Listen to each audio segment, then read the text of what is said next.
Pass the ball, man. Fuck your shit, bro. Ref! No way, man, no way. Bro, you're paying the refs, man. What the? What do you do? FIFA, what is this? Guys, you gotta recover. You wanna train? You wanna get shredded? No, playing FIFA ain't gonna work. Come on, we got work to do. Let's go. Oh, I wanna go!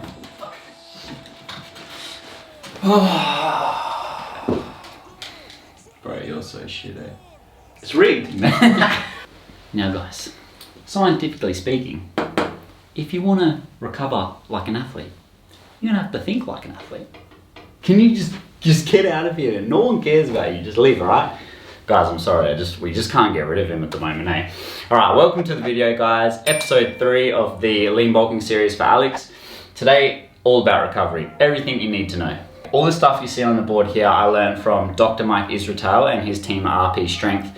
A while ago, I did a course with them, and a lot of it, I was kind of already like, oh yeah, that makes sense, I've been doing that. And there's some points in here I'm gonna bring up that I was actually kind of shocked by as well.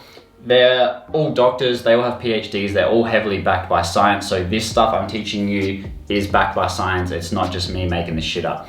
Now, I'm not claiming to be the science guy because I'm definitely not the science guy. I just like to learn from people like that, and I like to use methods that are heavily backed by science. Unfortunately, if you want to be the science guy, you've got to be able to read above a 2-year-old level, and hey, that's just not me. All right, speaking of 2-year-old level, hopefully you can read this writing. If not, apologies. So this is the recovery hierarchy that they taught to me. Now, I want to touch on this very quickly because most people think, when they think optimal muscle recovery or just recovery in general, they automatically think ice baths and saunas, you know, cold therapy and hot therapy. That is actually last on the list, so that comes under supplemental up the top here. So I'm going to touch on all the bottom stuff because I think 99% of you will get much more use out of all of this, and if you are nailing all of this already, then you can start to look to these top two here, but we're not going to worry about that today. Alright guys, so starting from the bottom, obviously, training within your MRV. Now this is something so many people look straight past. MRV stands for maximum recoverable volume. That basically means do not train more than you can recover from.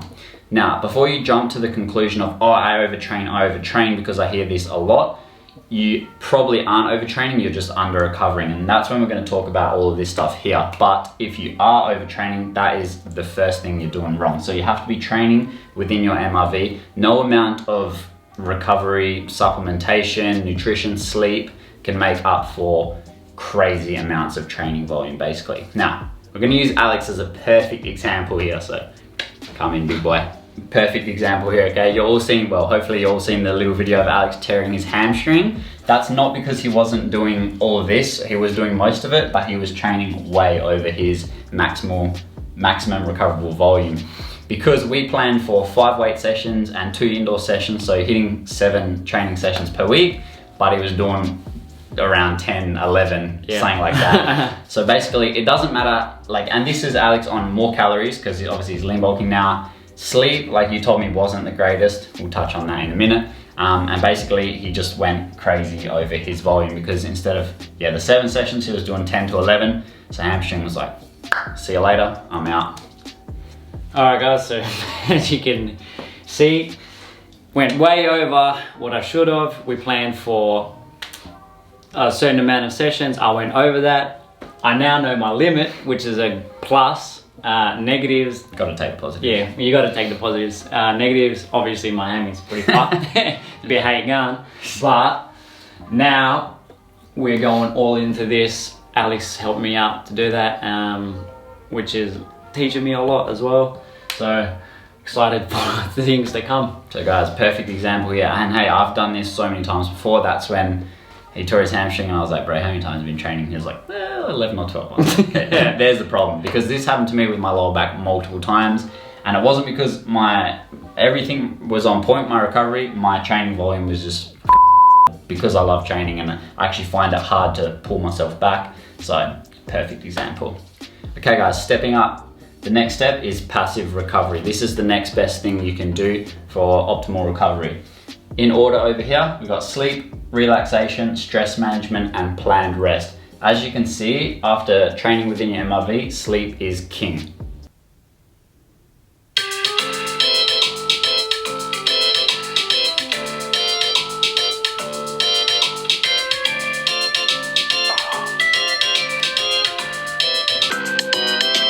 Jeez.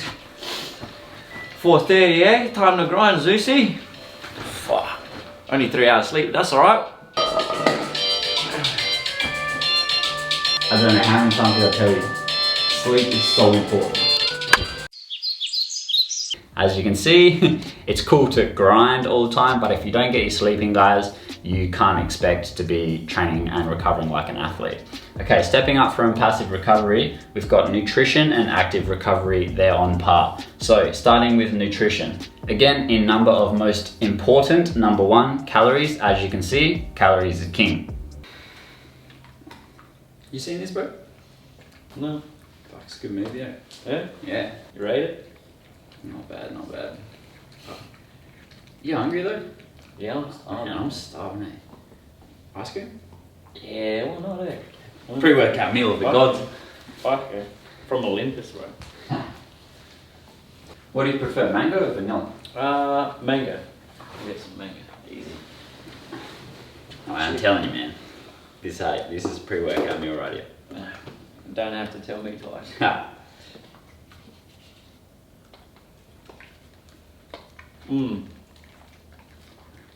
Mate. Oh man, that's so cool. So good. Literally so good.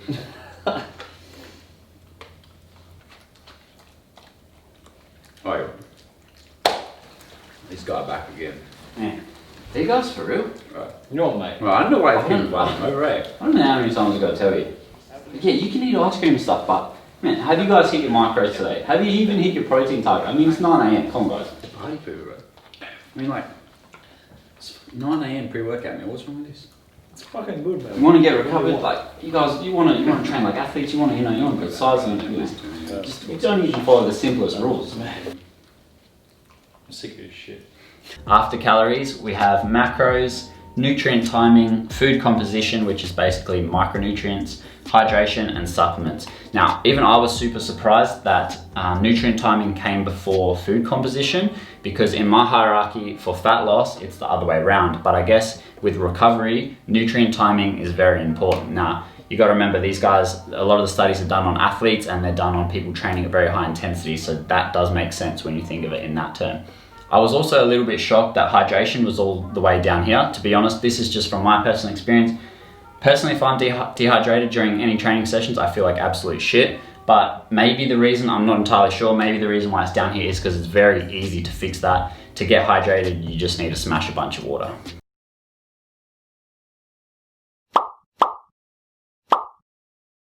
As you can see, guys, once again, what a lot of people think should be first is last, supplements. Oh, fuck. Bro, what the fuck are you doing? Just trying to get the 5 grams of creatine in, bro. I heard it was the best way. Oh my god, man.